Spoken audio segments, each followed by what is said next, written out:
stream again. Oh my gosh. We are live. Starting. Oh, gotta love that. So welcome. This is Thaddeus from Going Nerdy here with Cubs fan Han for our second installment of the Nerf Herd. Today, what's going on, guys?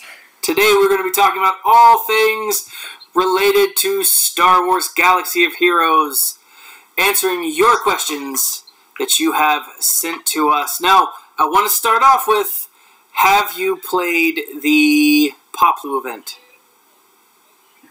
Yeah, so I was able to unlock him. You'll know, and you're going to need to speak to this a bit more because I know you're an Ewok lover, and I'm going to confess that I am not. But I autoed through the event. It seemed pretty easy. I'm not sure if I'm high on the kit, but what do you think? You know, I liked the event. These events are so easy. They're so simple, and they're meant to just give characters give players these characters. And I autoed nearly the whole thing. It was pretty simple. I like them. I like Pablo. I don't know how to say his name. I like him. I think he's going to be an interesting character. He's a tank, obviously. His kit's pretty sweet. Yeah. Did you get a chance to watch the Radio Free Tatooine where they talked about him? Yeah, I did. So, it's interesting the level of development that they put in. They just didn't throw this character out. They tried to pattern him after Pablo from Return of the Jedi, and so you have a character who's got a taunt. He's a tank, obviously, but he just it's a quick taunt, something like we saw with Chopper, right? It's like a one-turn taunt. I like it. I think it's cool. After that, he gains speed up, doesn't he? Yeah. Is that what I saw? Yeah. So sweet, yeah. So it's cool. The thing behind it that I keep telling myself, and I'm an arena guy. So if any of you guys, I know most of you are probably Going Nerdy subscribers. If you haven't checked out my channel, please do. But if you do follow me, a lot of my videos are arena focused. And so I have a hard time getting stoked about a character that I just don't see myself using in the arena.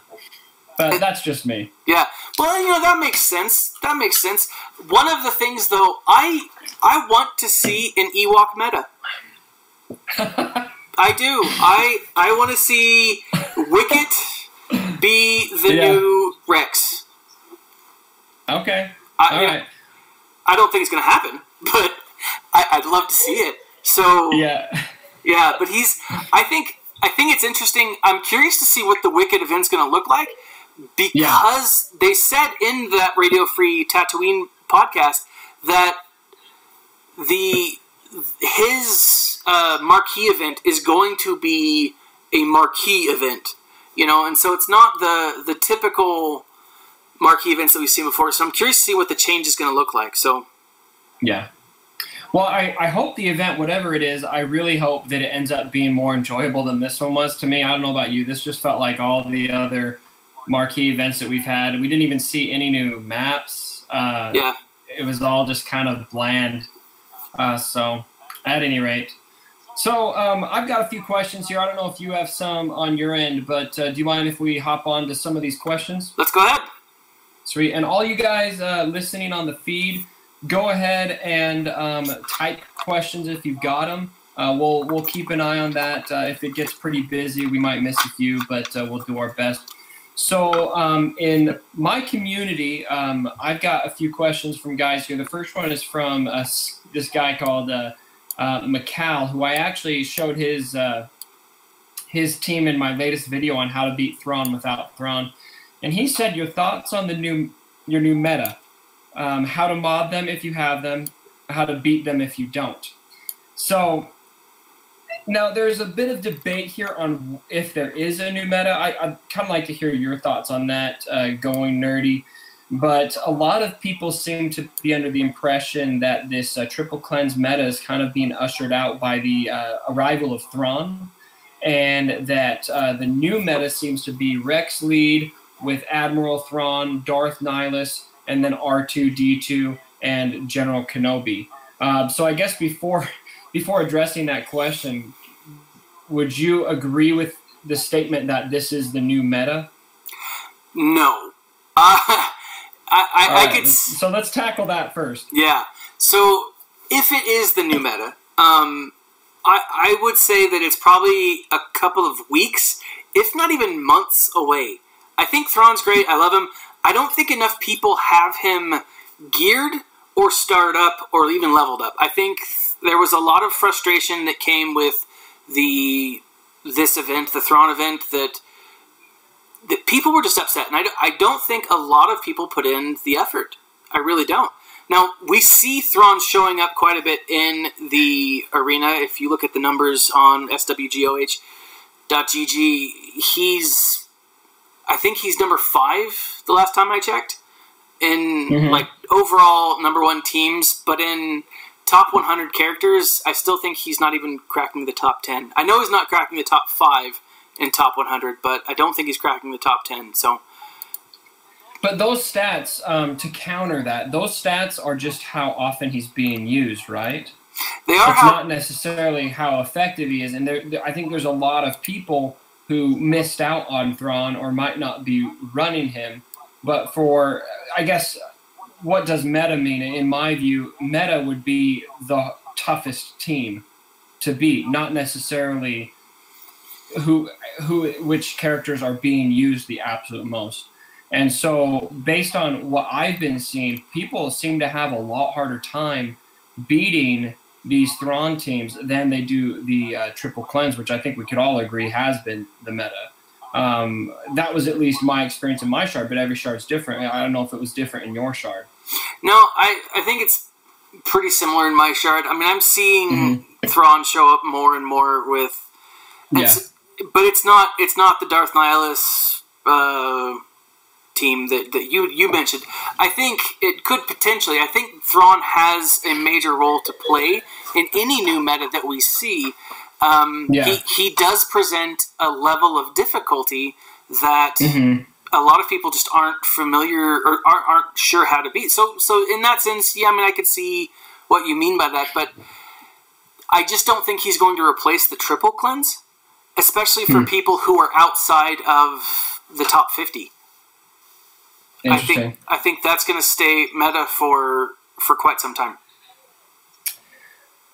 Well, getting to the question then, so when Mikal here is talking about the new meta, he is talking about that team. So we'll, I guess he and I will agree to disagree with you on what the meta is, and we'll see. You know, we've got a lot of new characters coming out. I'm really interested to see how Commander Luke is going to influence this. Oh yeah. But at any rate, he wanted to know what our thoughts are and how to mod them if you've got them, and how to beat them if you don't. So if you are struggling to beat Thrawn, I would suggest, and I can throw a link up here in the comments, I would suggest taking a look at a video I just posted today, actually, where I show 5 teams of how you can beat Admiral Thrawn without Thrawn. In fact, here, while I'm talking, I'm going to go pull that up and post it in the comments. But when it comes to mods, with Thrawn, one of the main things I want is speed on Thrawn. And there is a considerable debate on this, on how fast you want your Thrawn, because when you fracture, remember, as long as Thrawn's not going until his next turn, that fracture will be active. So some people are thinking, well, maybe I want to slow down my Thrawn so that when he fractures, it lasts longer. Well, something I would say to that is, your fracture's not going to do you good if you don't get to do it soon enough. Yep. You need to be doing it right at the beginning of the battle. And then along with that, you're going to have your speed stats knocked down during fracture. It's part of the kit. So, and especially if you're running with Empire, when Empire allies use special abilities, they're going to reduce Thrawn's turn meter by, I think, 15%. So something all of you really want to do on Thrawn, just like anybody, is put tons of speed on him. I like to put protection on my Thrawn as well. I want him to be very survivable, especially because when he uses Grand Admiral's command, he grants 40% protection to an ally, but himself too. And so when you have lots of protection on Thrawn, that can kill people when you gain that protection. And when you've got so much protection available, it's a lot more it's a lot more useful. So I would say the two stats that I'm most concerned about for Thrawn in particular is speed and protection. Yeah, and I completely agree. I think in our first episode we had Mist talking about what he saw with that initial launch of Thrawn, and he said that one of the things that he was seeing was Thrawn with a 250 plus speed, and that was the opposite of everything that I had heard about Thrawn up until that point. But I completely agree. What I've seen with I used Thrawn. I've been using Thrawn as a character in my Force Moon event, and especially in the harder tiers, if you don't let him go first, then your team just you get decimated very quickly, and that's especially true in Arena when if you have a Thrawn and you're facing another Thrawn, you have to go first. If that person's Thrawn is faster than yours, you're going to lose almost every time. Yeah, and when you're using Thrawn, you're effectively making the battle 5-on-4 for a while. Yep. And as soon as if you pay attention, usually whoever kills first wins. And so when you're able to it's maybe a soft kill, if you will, where you're just freezing a character, it just really helps you get a leg up at the beginning of that battle. And if you're going against Thrawn, it's essential because you're going to have to match it. So anyway, I tried to share my link, but it's not letting me share a web address, just so you guys know. Boom. But check out my channel. Link is in the description. It's my latest video. So moving on here, and I think this is I can't tell if this is a serious question or not, but I'll still ask it. This is from Scumbag. He says, will Chewie ever be useful outside Credit Heist? No. Is Chewie useful in Credit Heist? I haven't used Chewie. I use Chewie as fodder at this point.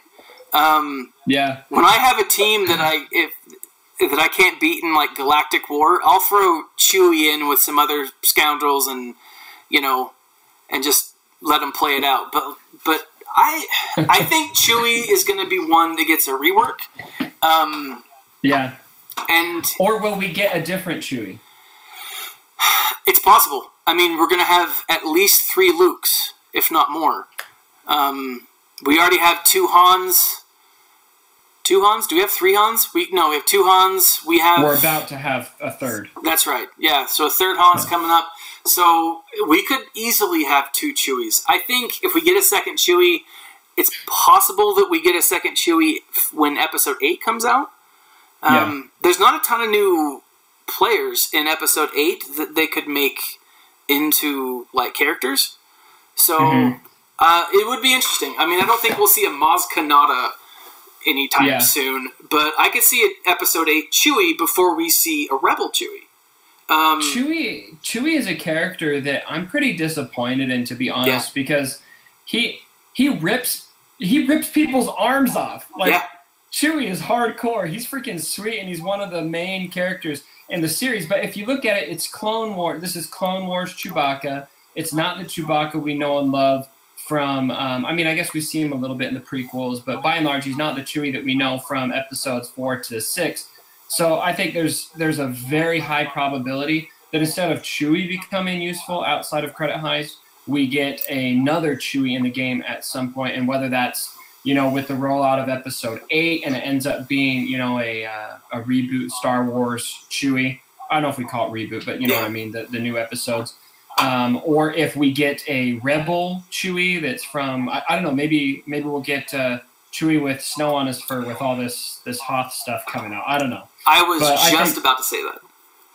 Actually, that'd be kind of cool. We just have a whole Hoth synergy or something like that. Well, what's actually interesting about that is because when they released the notes for the territory battles, they specifically said Han, Leia, and others. And so they're really good about... Who are the others? Yeah, who are the others? Who are the others they're talking about? Maybe we'll get an R4 or random X-wing pilot or whatever. But yeah, I would love to see a Hoth Chewie. I think that would be sweet. So that'd be pretty cool. And I think that would appease a lot of the, more diehard fans, for sure. Yeah, absolutely. So, and that's me. I mean, I know there's been considerable debate on all of these Rebel characters we have in the game. For me, and some of you may disagree with me, and that's fine, but I really like Rebels. Star Wars is about the rebellion to me. When I was a kid watching Star Wars, I was watching the originals. I wasn't watching the prequels. I was watching the Rebels against the Empire. And so I love more Rebel characters, and I hope that we see a lot more of them because that classic Star Wars is what is probably the biggest draw to me personally. Yeah. No, for me, it's strange. Up until I was in my late teens, early 20s, I wasn't a huge Star Wars fan. A friend of mine got me involved in Star Wars as we were playing Star Wars miniatures from Fantasy Flight. I don't know if any of the listeners. I loved that game, and I played it. So much fun, but I sucked at it. Like he even broke the rules to let me do better, and so like I really, really sucked at it. And so one of the ways that I learned how to do better was I went onto Wikipedia. And I read about these teams, these characters that like I would be using in the game, and I was like, "Oh, these are really cool stories." And so for me, it's not as much about the rebellion; it's about how the rebellion affected those other people. And so the same thing with the old canon. Like I read every book just so that I could learn how these characters interacted, and a lot of the times that benefited me in the game, but not always. And so when they got rid of canon, I was so pissed because that's what I knew. And so for me, it's more about these other characters. And so the Ewoks are awesome. I love the bounty hunters. I think that's great. I really want to see some characters from Star Wars Clone Wars and then from Rebels added in. I want to see Hondo Ohnaka. I am a huge Hondo fan. I'm a big Hondo fan too. I want to see him as well. Love that pirate. So, but yeah, that's what I think they'll do. Is I think they'll back to the question. I think they'll introduce more of a rebel Wookiee, a rebel Chewie, not just Wookiee, but before they rework him. So. And I just noticed a comment here, and I want to talk about this real quick. I think this is a good point. Darth McCall says it all comes down to synergy. In my opinion, that is the foundation of what a good meta is based off of, not just an individual tune. That is the new meta.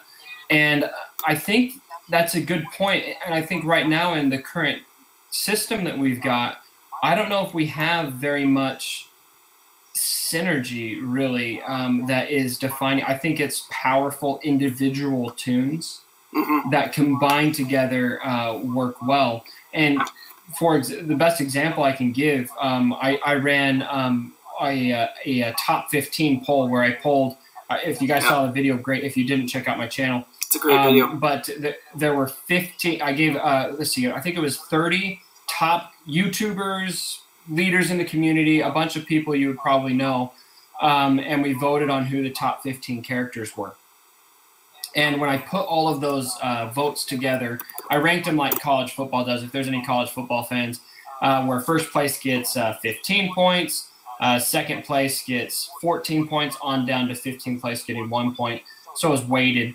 And then the top 5 characters ended up being what some people think is the next meta, which is Rex, General Kenobi, R2-D2, Nihilus, and Thrawn. And if you look at the kit for those characters, there's very little synergy amongst them. Some of the synergy that exists, R2-D2 gives some synergy from Number Crunch to some of those characters.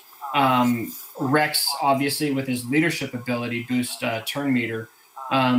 So synergy exists, but it's not. I guess it's not very faction dependent on the synergy. But what makes that team really work well together is not, ironically, in my opinion, not the synergy at all. It's just that those 5 characters are all very strong characters. So I don't know what your thoughts are on that, but I think that's kind of an interesting state of the meta, that it's really, I think synergy is kind of less important than just putting together all of the OP characters that you can. Yeah. Ditto. I can't say it better. So, I agree. Right on. Yeah. All right, moving on. Is there a place for Sith teams in the next meta?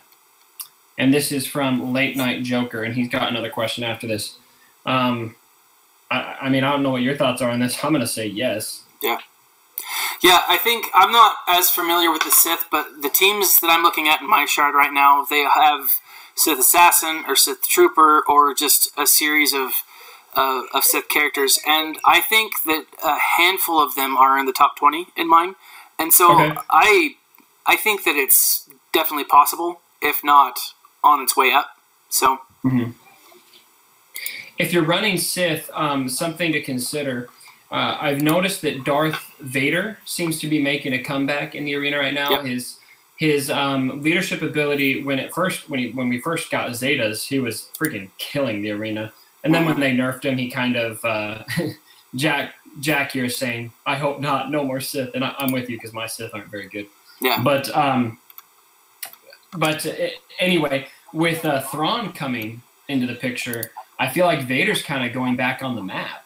A bit. And then Darth Maul is always going to be viable. What you want to consider, what I would say about Sith right now, if there's a place for Sith in the meta, there's a place for a good Sith team probably for a long time, just because they have awesome synergy and they work very effectively on offense. The question is, who's going to want to fight you in the arena?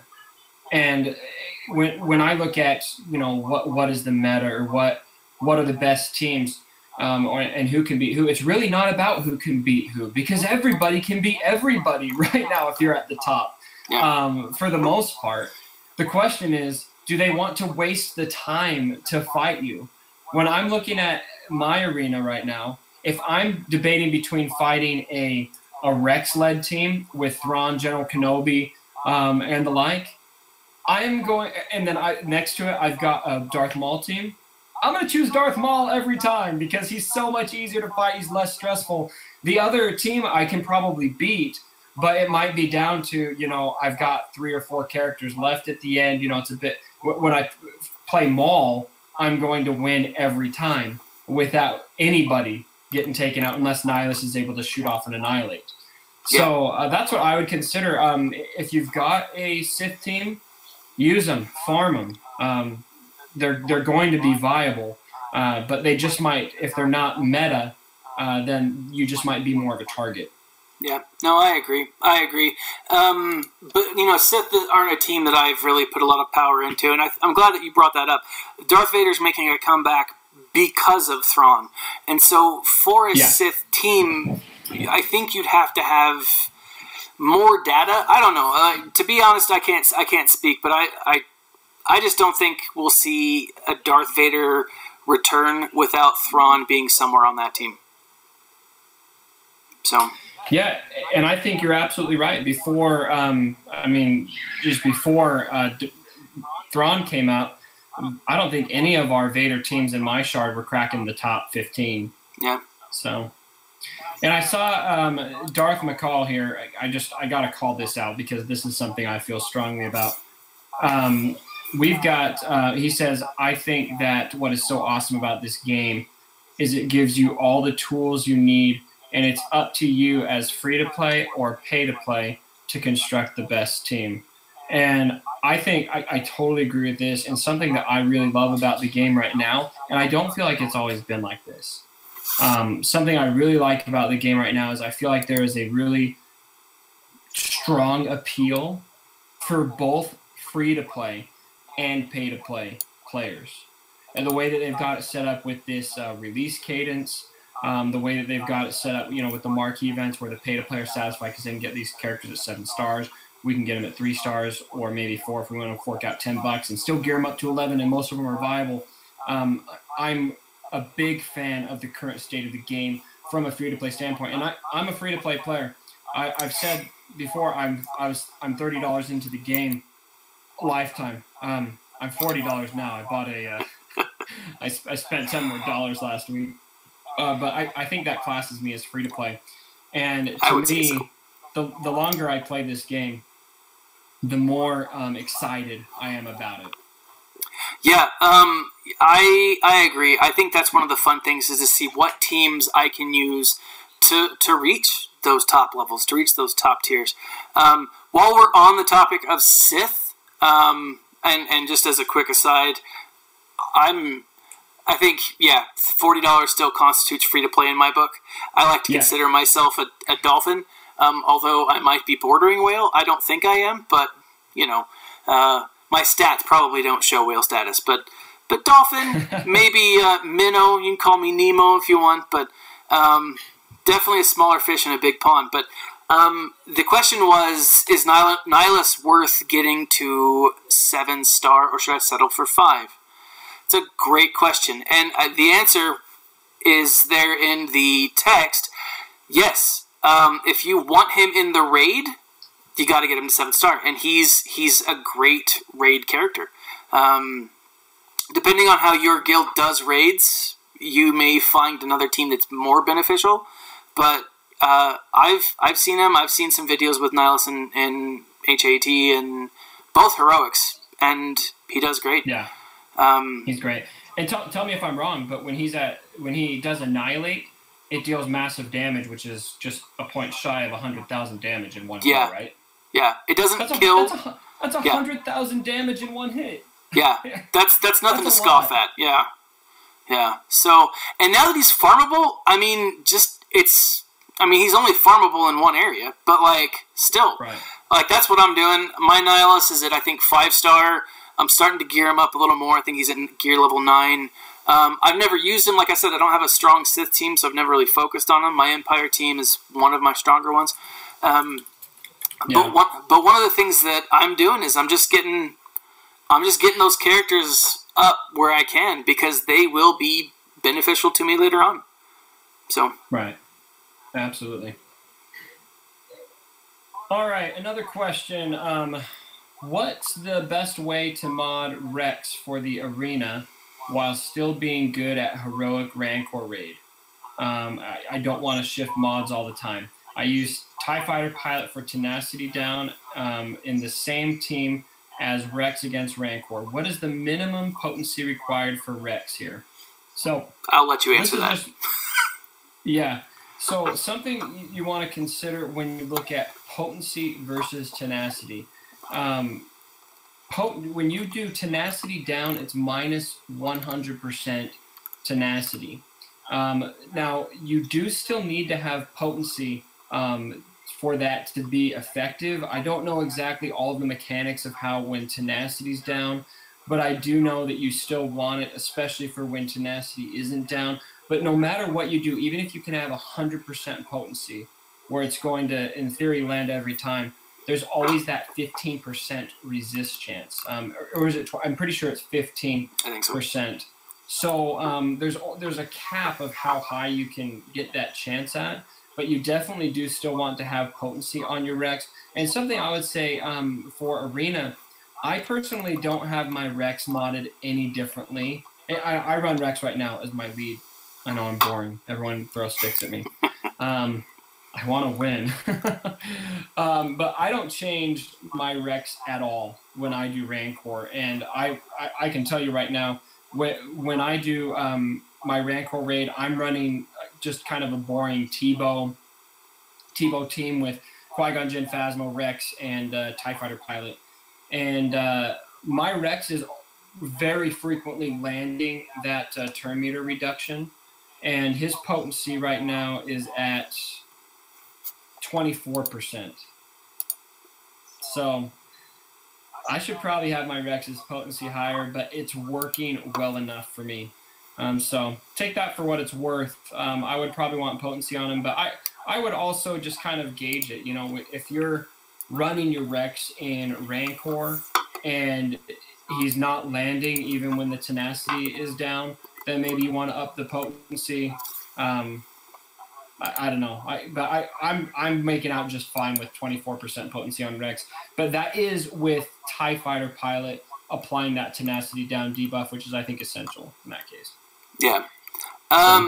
No, I agree. I have Rex as a lead right now, but I use him in my my raid more often than anything. And his potency, let me look at his stats. Yeah, I'm pretty low with potency too. I have a plus 2.2% on his potency combined. That's so really good. Yeah. But like I'm not soloing the Rancor, but I'm not trying to solo the Rancor. I'm at 40.22% with potency on Rex. So here's my thing with soloing the Rancor. I have a team that can solo the Rancor.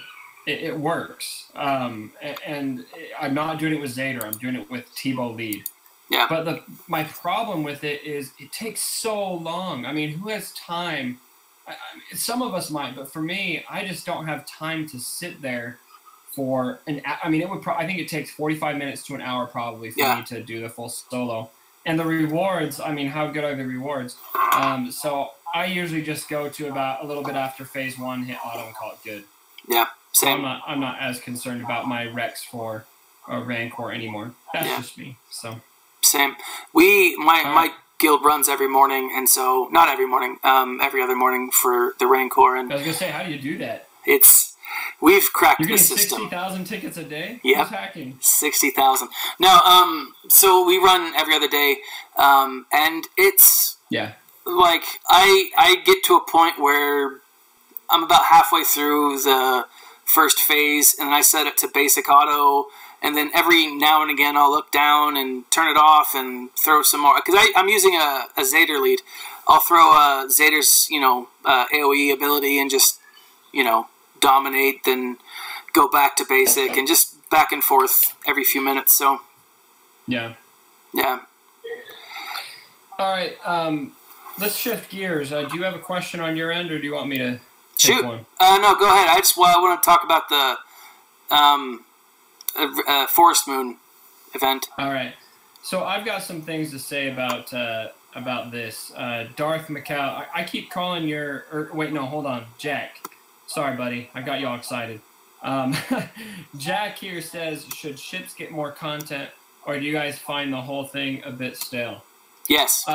So I'm going to try to be positive because I like to be positive about this game. I love this game. It's a big part of my life. I've been playing for, since launch in November 2015. So it's something I want to do well, and so I don't like to get too negative about the game. So as a result, I tend to not talk about ships. I don't like ships. You guys go find anywhere in any of my videos where I talk about ships. And that's probably a fault on my part, but I do feel like ships are stale. I don't enjoy the battles. I hate reinforcements.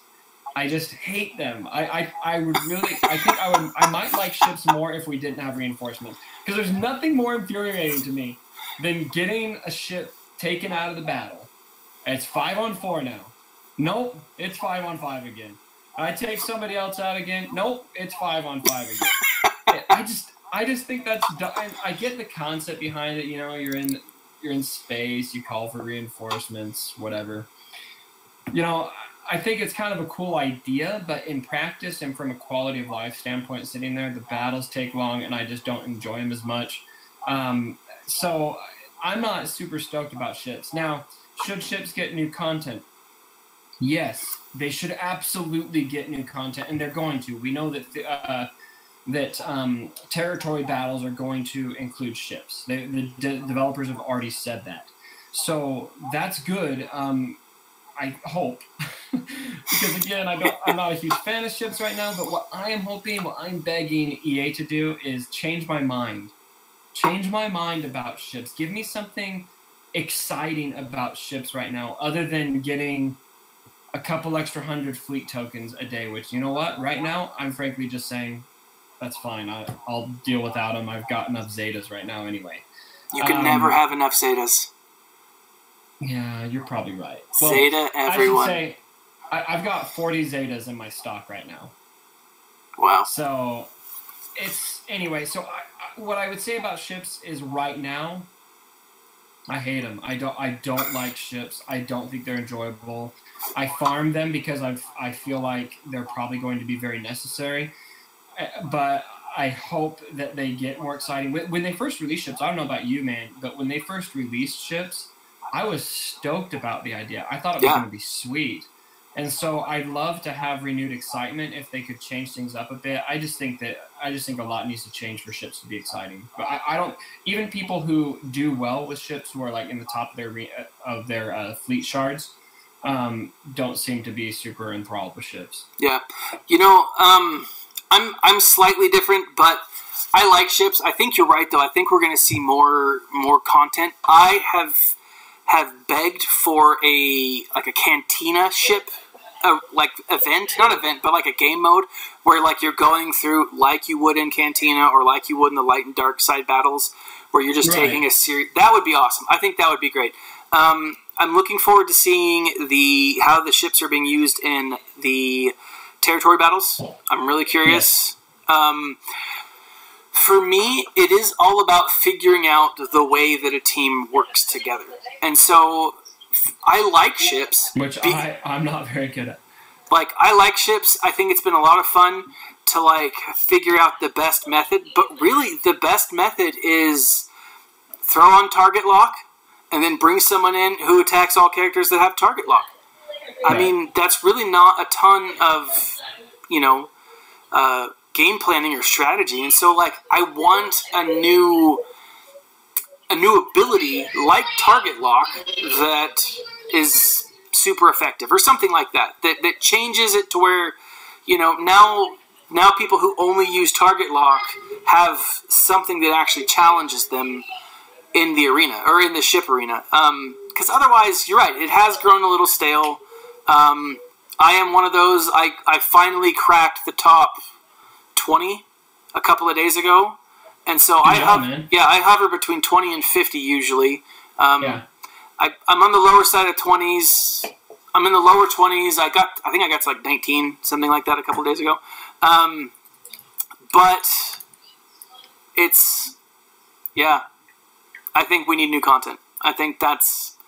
But what's interesting, if we go back to that podcast by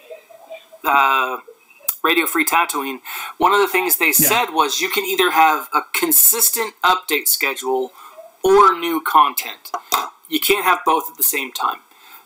Their bandwidth is limited, and so I think we're going to start. I think we're getting a mix. I think we recently had the marquee events introduced, like 3 months ago? Right. And then, like a month later, they had the flash events. And so they're introducing little things. And so that's one of the things that makes me feel like, boom, they are trying. So, like you, I'm trying to be positive. I think we're going to get more stuff soon. So, hopefully, at least. Yeah, we know that we're going to get it. I mean, the devs have told us that it's coming in territory battles. How is what we don't know. That's true. So I'm really curious to see how it will unfold. I'd kind of like to see a mashup of ships and characters in the same somehow together in one battle instead of just the separate characters and then ships. I don't know how that could work. I'm not techie enough or all of that to figure out the mechanics of that. But I think that might be a way to make them a bit more interesting. That would be fun. Yeah. We'll see. Maybe ships should get Zeta abilities, and that'll make us excited. I don't know. Oh, I think that'd piss more people off than anything. Yeah, well, you're probably right. But it'd be interesting to see how it goes. But yeah, cool. All right, so moving on. I've got a question here, and this is actually an area that I'm pretty passionate about as a guild leader and as a community leader. This is my buddy Azio Sky. And he asks how to find a guild that is adequate for your needs. So, first and foremost, I'm going to say for anybody who is talking to me on Discord and anybody listening to this, the first thing you need to be looking for is a guild that communicates. Yep. I'm going to throw out commitment levels and all of that to start with. We'll get to that in a second. If communication is not in place, then your guild is going to suck. They're just not going to be a good place. For example, one time I got really desperate to find a shard mate of mine because he was sniping me every day. I was sitting at number 1, and I would be sweating bullets until the clock hit 6 because he was always coming up on my tail. And I was trying so hard to find him. He was nowhere on the forums. I couldn't find him on any Discord server. I couldn't get in touch with anybody in his guild, anywhere. So I ended up finding on SWGOH.gg, I ended up finding one member who was in his guild. And I found his ally code was there, and I ally requested him for like 5 days straight until he finally accepted my ally request. Then this is stalker status here. I left my guild, joined his guild, which fortunately was an open guild, got on his guild chat, which was totally dead, and I said, "Hey, Kapuki, please talk to me. Let's sort this thing out. Let's not be enemies anymore." And I was in his guild for like 2 days before he finally answered back, and then I got him on Discord. And anyway, but the moral of the story is, after talking to him about what his guild was like, when he joined my community, which he left his guild, he's like, "Wow, people communicate? That's cool." He joined my community, joined our Discord. He was like, "This game is totally different now." And so there are something you need to understand is when you're looking for a guild, some of you, especially some of your newer players, you can pop into just any guild. You can pop into any guild, and they're probably not going to communicate. If you get lucky, or if you're looking in just the guild search, some of them in the description bar will say, "We use Line, we use Discord, we use Slack," or whatever the chat platform is. If you're going to search for a guild in there, that's what you want to look for. That was actually, I was initially in a guild that did communicate externally.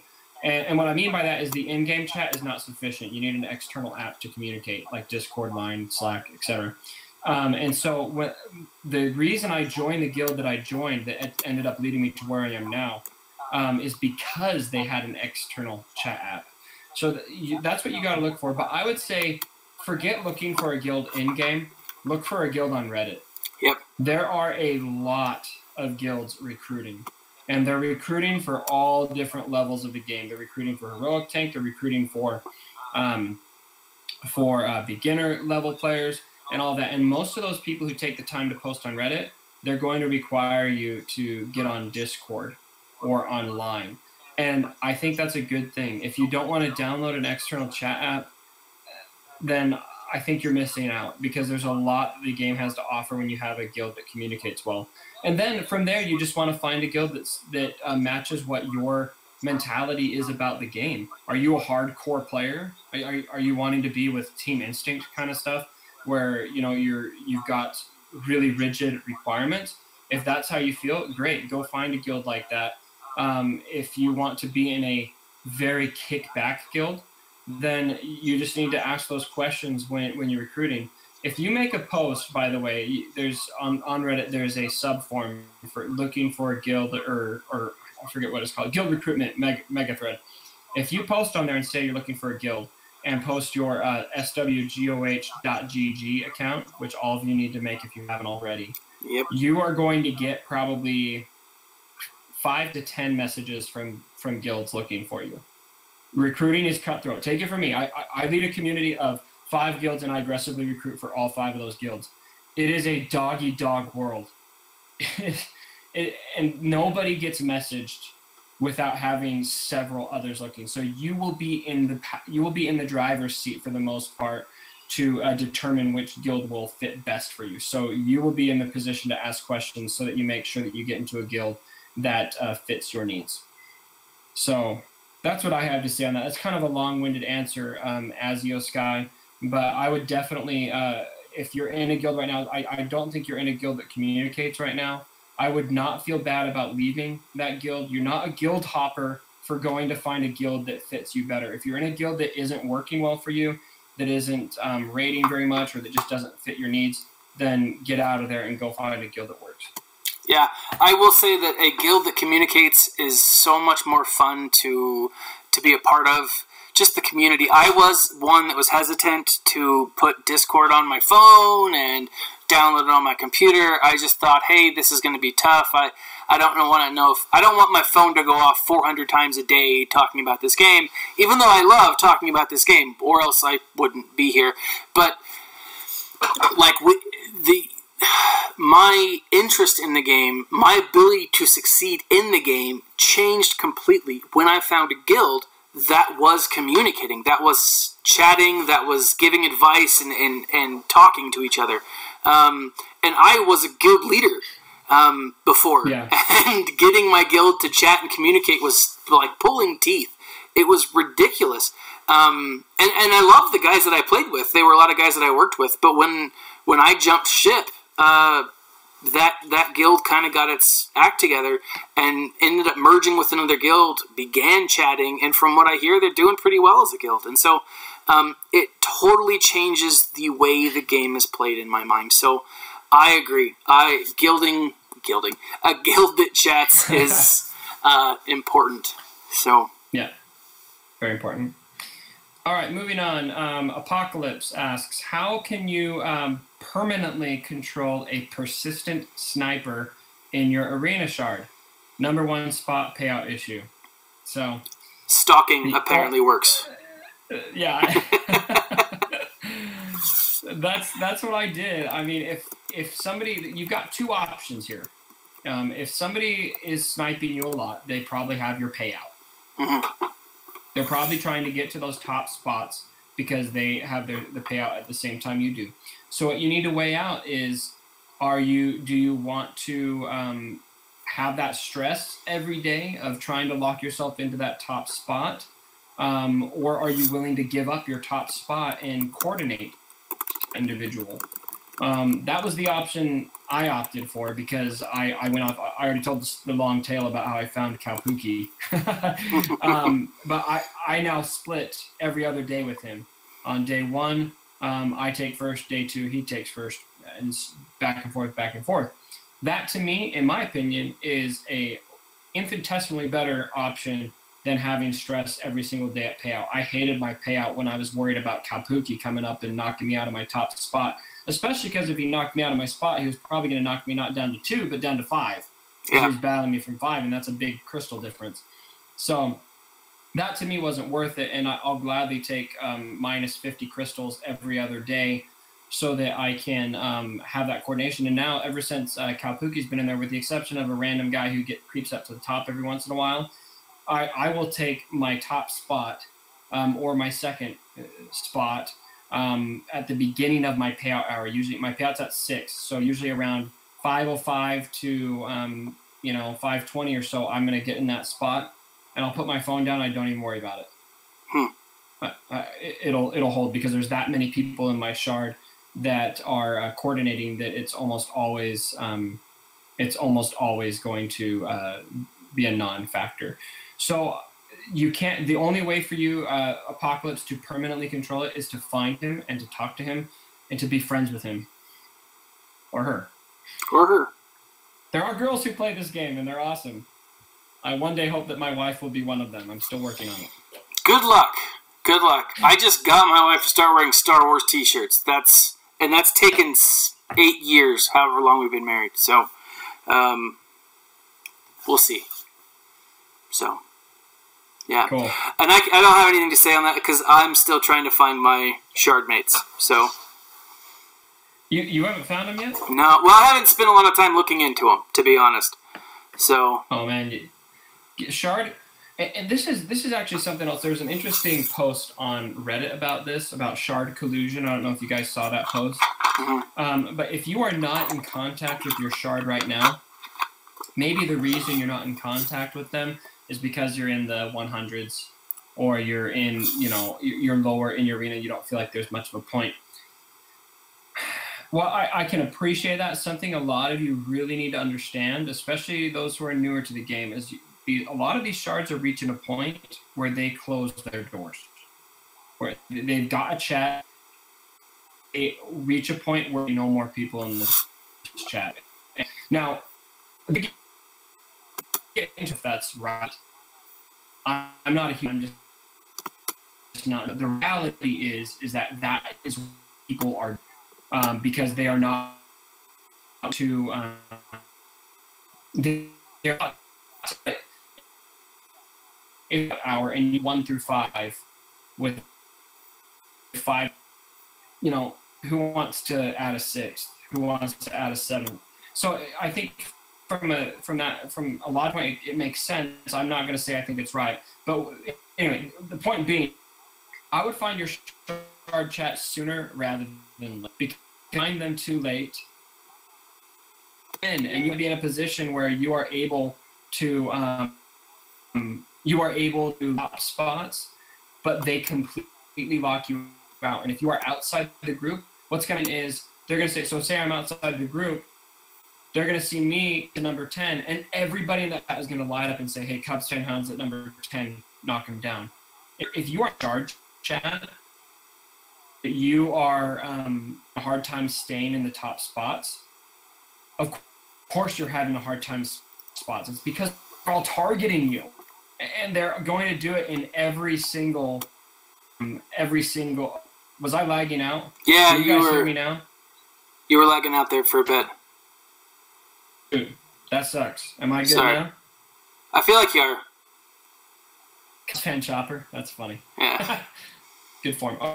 Okay. Backing up a bit. What I was saying is, if you have spots, are getting up the top 10, but you're not in your shards arena chat, you're probably finding that you're getting knocked out very quick because they see, hey, this guy's creeping up, and everybody will shout your name in the shard chat and they'll say, knock him down, he's screwing up our way of life.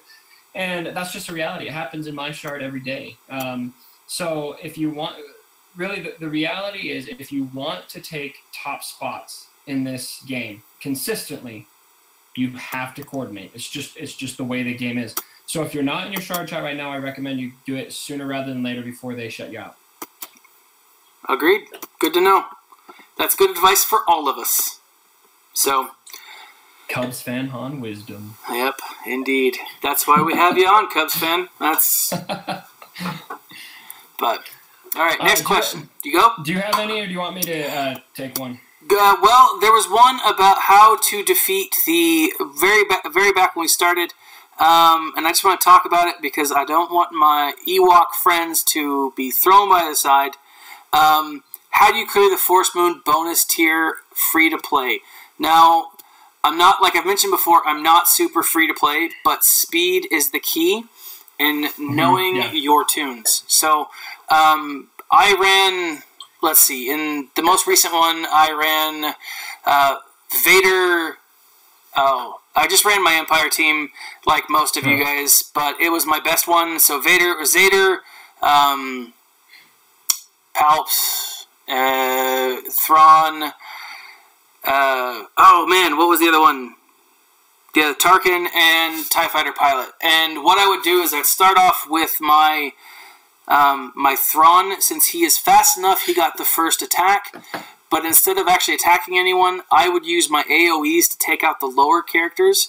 But since Thrawn doesn't have one, I used his ability to switch turn meter. And so I threw that turn meter on TIE Fighter pilot, took out the first level, then I just went out and you got to know your team and you got to know the strengths. And the key for me and for doing this is watching their turn meter and seeing who's about to go next and taking that person out. So I use Vader, and I use his like throwing attack to kill one of the lower guys, and then I'll use his second attack to take out one of the other lower guys. And so it's just a matter of turn meter and being aware of their turn meter. Hopefully that helps. I don't know. Have you been able to defeat the bonus tier? Yeah, I was able to do it with Palpatine lead, R2-D2, TIE Fighter pilot Thrawn, and I actually used Royal Guard instead of Vader. Oh, okay. And the reason for that is Vader's AoE, while it applies great dots, it's not super powerful, and so I wanted TIE Fighter Pilot to be there instead because it hits just a bit harder. Yeah. Thrawn is indispensable for me now, and Royal Guard can stun. Yep. And when I get to that last tier, the biggest thing that I'm concerned about is stunning Ewok Elder. Yep. So that he doesn't bring any of those stupid fuzzballs back. Yeah, no kidding. And so I use, with that combination, TIE Fighter Pilot is usually able to one-shot those little pesky, fireballs. Yeah. They can do insane amounts of damage. Yes, and then I try to lay a stun on one of the Ewok Elders. And on the bonus tier, isn't there 2 of them? On the last tier? Yeah. On the last tier, there's not 2 Ewok Elders. On the 4th tier, I believe there's 2. On the 4th tier, there's... Yeah. Okay, yeah. So on the 4th tier, I would stun one of them and fracture the other. Yep. And then on the other one, I would try to stun the Ewok Elder and then Chirpa as well. I usually, even with this team, and I'm running a Gear 11 Palp, a Gear 11 R2, a Gear 10 TIE Fighter Pilot, a Gear 11 Thrawn, and a Gear 9 Royal Guard is all. My Royal Guard, I kind of stopped farming him when his meta kind of shifted out. I was down to like 2 or 3 standing, so it's still a tough grind. You might have to try it a few times. Yeah. But something about that event is if you get railed in the last phase or in phase 4, if you just change your attack strategy a bit, you might be okay. Yeah. Just because they hit so hard, if a few things go wrong, it could just really just screw everything up. So yep. just tinker with it, and just what you want to manage is getting those little guys out that are easy hits, but they hit really hard, and then stunning and slowing down Ewok Elders as much as possible so they don't come back. Yeah, I agree. For Leo, we are talking about the Forest Moon event, not the Paplu one. If you're struggling with the Paplu one, it's because today's your first day playing the game, and or at least with the first couple of ones, they're pretty easy. Auto for all, even the bonus tier, I autoed. See, I didn't put it on auto just because I wanted to play around with it, see how they worked. I threw my I know you love your Ewok. I did. I took about 15-minute break this morning or this afternoon during work. Went and sat in the bathroom, played my game, and fun time. But what I'm thinking is it was cool. I ran for the Paplu event, I ran all my Ewoks with Leia. I felt like that was the best way to do it. I mean, what an honorable way to remember that beautiful lady, beautiful princess. So yeah, but we're specifically talking about the Assault Moon, or the Assault Battle Forest Moon. So a lot of people struggle with that. I think it was June, May, I can't remember when they updated it, but they hit a lot harder than they used to, and it's a lot more difficult than it used to be. So yeah. Now, if the Ewoks that they're rolling out hit as hard as those little guys did in that event, then I would be an Ewok lover. Oh yeah, yeah. Well, again, I'm thinking WIcket is going to be the key here. His kit actually looks pretty good. I like his kit, and what I'm wondering is if he'll have viability outside the faction. I don't think the faction itself could work, but maybe WIcket could work in some other set. I haven't looked at it deep enough to know exactly where, but maybe it could, and I'm sure people will experiment with him, especially all you whales out there. Yeah, definitely. I think you're right. I think he is one that will be best with the other Ewoks. I don't think he's going to be super viable outside of that, but I'm sure we'll get some videos and some comments in the next couple of months once he launches. So no. But all right, a few more questions here. What are the best characters to Zeta for heroic tank, and why? Not just the best teams, but other options too, and that's U2 Kid.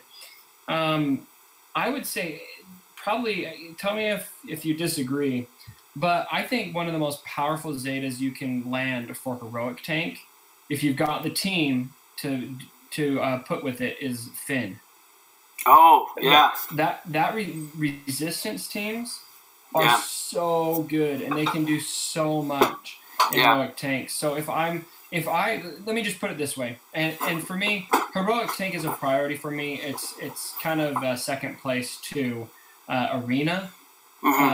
For me personally, I don't have a resistance team quite ready, but if I was gunning for first place, if I was like, you know what, I want to get the top spot in my guild for heroic tank, I would be speed farming a resistance team and putting a Zeta on Finn as fast as possible.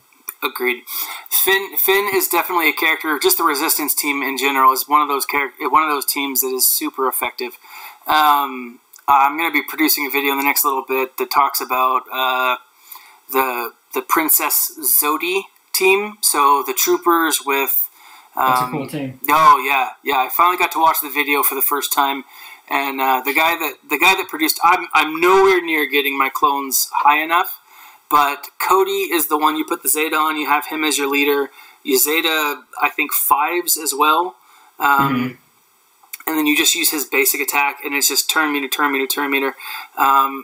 This team is best for P4, but clones are hard to farm, and I think resistance. I'm stuck on both. I think my resistance team is gear level 8 or 9, and my clones are hovering between 9 and 10, depending on who it is. So I haven't spent a ton of time looking into it, but those are probably the two. The two best that I would say, clones or Finn. So, and you bring up a good point on clones being a very hard farm. I compiled a list here that I'm going to be using in some character reviews I'm doing. Of all of the SWGOH.GG data on how many purple pieces of gear every character needs, how many gold pieces of gear they need, and all of that. And I put all of that data for every single character in the game on a spreadsheet. And then I sorted it based on who needs the most purple, who needs the most purple and gold, and who needs the most everything. And clones are very high on the list. Just to put it in perspective, Cody is number 12 for purple gear, number 8 for purple and gold gear, and number 13 for overall for most gear pieces needed. And then next on the list, let's see, where is I'm just looking through it right now. The next clone I've got is Echo, and he's about mid-range, actually. He's not too bad. He's at about 50. But at any rate, Cody's going to be essential to that team, and he's just super hard to gear. Whereas your resistance team, let's see where Finn's at here. Finn he's not an easy gear, but I'm just scanning for him on the list. There he is, 77 for purple and gold, 96 for purple and gold, 77 for just purple gear, and 112th for all around. So he's a much quicker farm than Cody is, and he does more damage. Now I think this is a valuable question. I want to take it in a different direction. Another character that I think has a great Zeta for raids is Thrawn. Yeah. And I'm not high on ebb and flow at all for the arena. I could give a Zeta to my Thrawn right now. I'm running him in my arena team, and I do not like his Zeta. I haven't even given it to him. But in raids, if you've got him at 7 stars, if you watch the videos, he was able to solo phase 3 with I forget exactly what the team was, but he soloed all of phase 3. So that's also a character that has a great Zeta that has a very solid use in raids. Yeah. Who's interesting is R2-D2 is making his way into the arena, the HH, the heroic tank. So in the resistance set, right? Yeah. So there's definitely one you want to keep, because his abilities play both in heroic tank and anything else you use him in. So yeah, and that's a good point, and something that I definitely consider when I'm farming a character is, do they have a dual use for me? Can I use this character in the arena and raids? And R2D2 is, I mean, I'm comfortable making a definitive statement that R2D2 is the most versatile character in the game. Yeah. Oh yeah. Yeah. He's useful in every aspect. And I'm curious to see where they're going to put him in, if they put him in ships.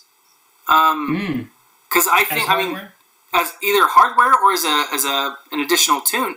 If we get Luke Skywalker Starfighter, which is possible, which is very, very possible, you're going to need a high level R2 for that ship to be effective. I mean, everyone wants Red 5. So if you give me R2D2 with Luke's ship and Commander Luke, maybe I'll be more interested in ships. I think a lot of people will. I think they're going to. Boy in me would be way more interested. Yeah, totally. But I agree. I think R2 is probably one of those most versatile characters. And I'm with you. That's what I look for. I don't look for one specific area where a character can serve a purpose. I look for multiple areas. And if that character can serve me in multiple areas, then I'm going to put the Zeta on them. So, this guy here, I'm not sure if I'm pronouncing this right, Leo Ziller Gaming, just said number crunch. Mine is just 5 stars, but I'm considering using or doing my next Zeta as R2. Can you please do that? You will never regret it. Yeah. Number crunch is, in my opinion, the best Zeta in the game. I actually did another video. I keep referencing all these videos, but I ranked the top 5 Zeta abilities in the game. Yeah. By polling a bunch of YouTubers, including, I remember McMull was on the list, Mist was on the list, a couple others. Some of those guys that you know I was on the list. Going Nerdy was on the list, and I was on the list. Yeah. But anyway, Kylo Ren came in at number 1, barely, and R2D2 is number 2. In my opinion, R2 should have been number 1. And you say that you're considering putting him in your Jedi team and replacing either Barriss or Ahsoka. I would definitely do that. R2D2 makes Jedi as viable as they are in the arena. I challenge you to find a very effective Jedi team that does not have R2D2. And the reason why is because R2D2 is going to give a nice offense boost to all Galactic Republic allies, and your Jedis are Galactic Republic. So your Jedi, I remember seeing Anakin one time crit on his AoE, an entire team at 29 to 30K for everybody. Jeez.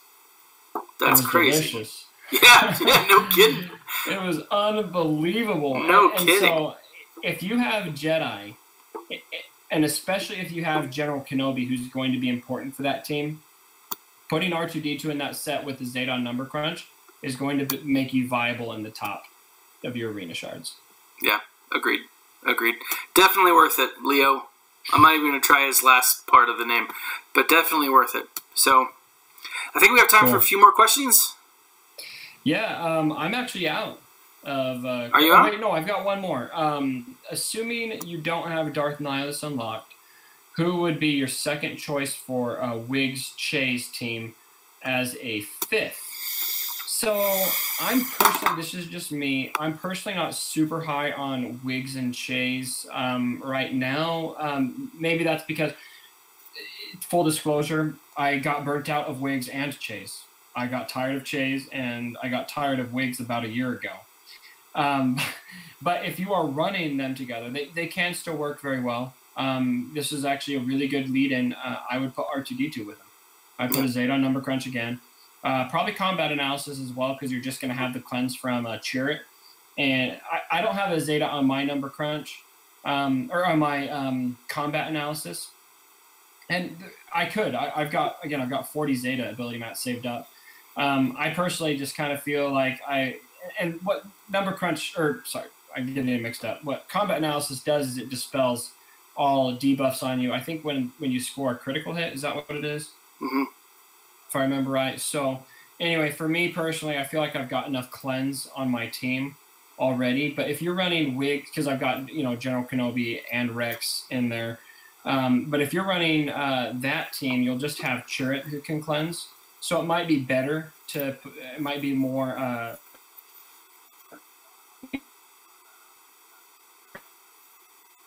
You're breaking up a little bit.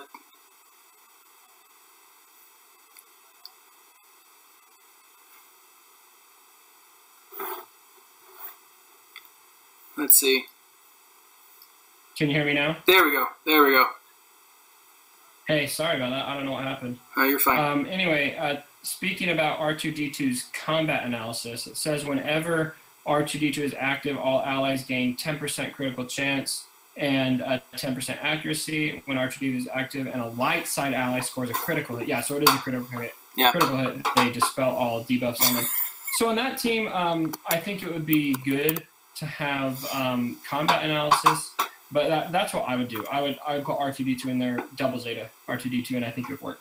Yeah. So I have two replacements for this team. The first is Cup, and the second is Night Sister Acolyte, with a very close Chewbacca for third. So. You forgot Mob Enforcer. Oh crap! He's the best, hands down. If you don't have Mob Enforcer, then you're just not playing the game right. You're not doing Galaxy of Heroes right if you don't have Mob Enforcer at Gear 11. Indeed. I've actually seen Mob Enforcer at Gear 11. Who was it? I can't remember who I was looking at, but someone showed me a picture, and it was someone of a whale had gone through and just geared everyone, and I was like, that's ridiculous. Yeah. So, but no, the advice in the comments: tank as a fifth. Yeah, find a tank.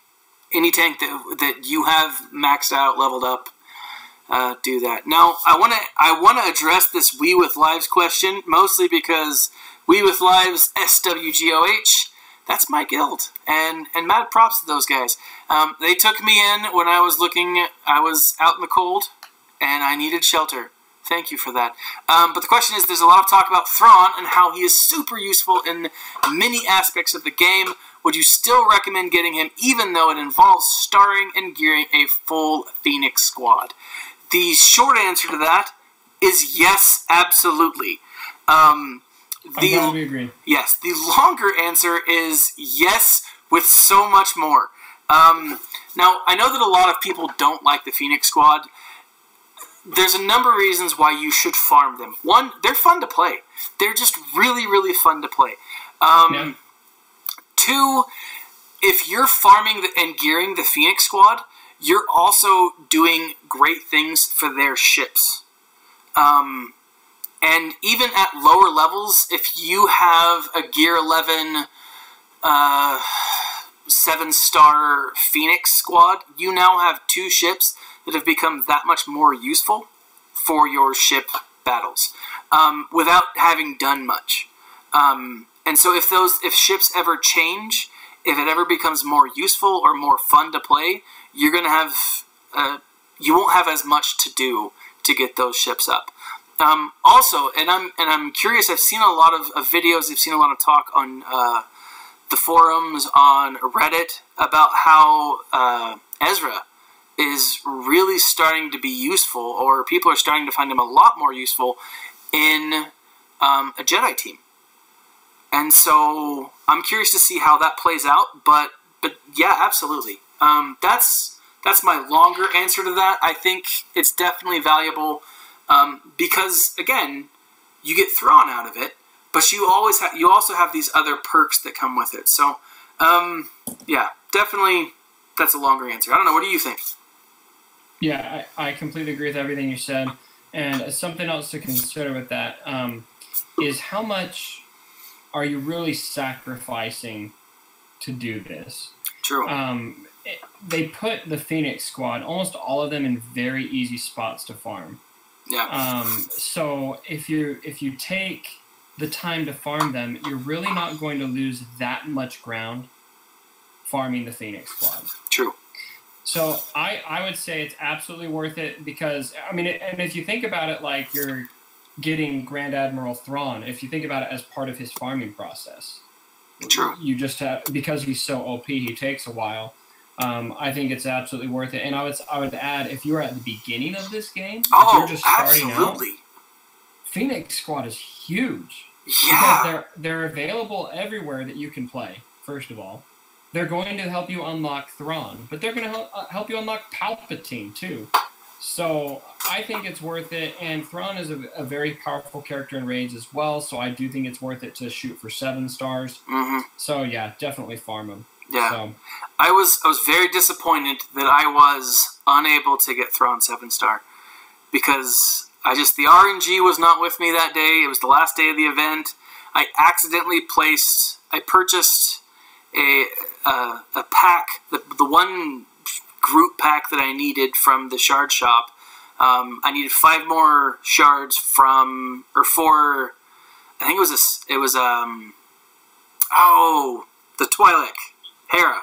I needed 5 more shards for Hera, and I accidentally purchased someone else. And so I had to spend a ton more crystals. Oh, it was just devastating. But yeah, I wasn't able to get him up. So, but definitely worth it. So. Well, I think this is a good stopping point. I just wanted to say thanks to everyone for joining the live stream. Sorry about the technical issues. Some of you guys, for those of you still listening, I challenge you to download the streaming software OBS and figure out how to get this set up. Yeah. It's a freaking headache. It is a beast.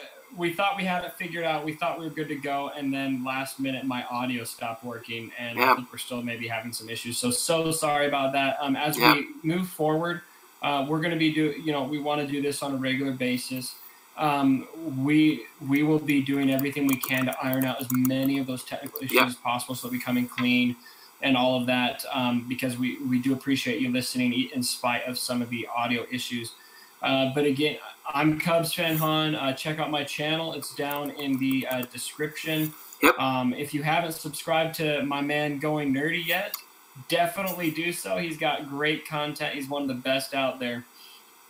Yep. So, and we'll be doing this, like he said, every other week. Next week we'll actually be on his channel, doing the same thing. It'll be episode 3. And actually not next week, in 2 weeks we'll be doing it. And we will be having quite a bit more to talk about, because I think in 2 more weeks we're going to get quite a bit more information on a lot of stuff. So, wait, good stuff coming your way. Indeed. So thanks for being with us, guys. Have a great day, and as always, Han shot first. Stay nerdy. Now I just have to figure out how to turn this off. So if you're still with us, hey. You click on the stop streaming button. Oh, okay. There we are. Have a great day, guys.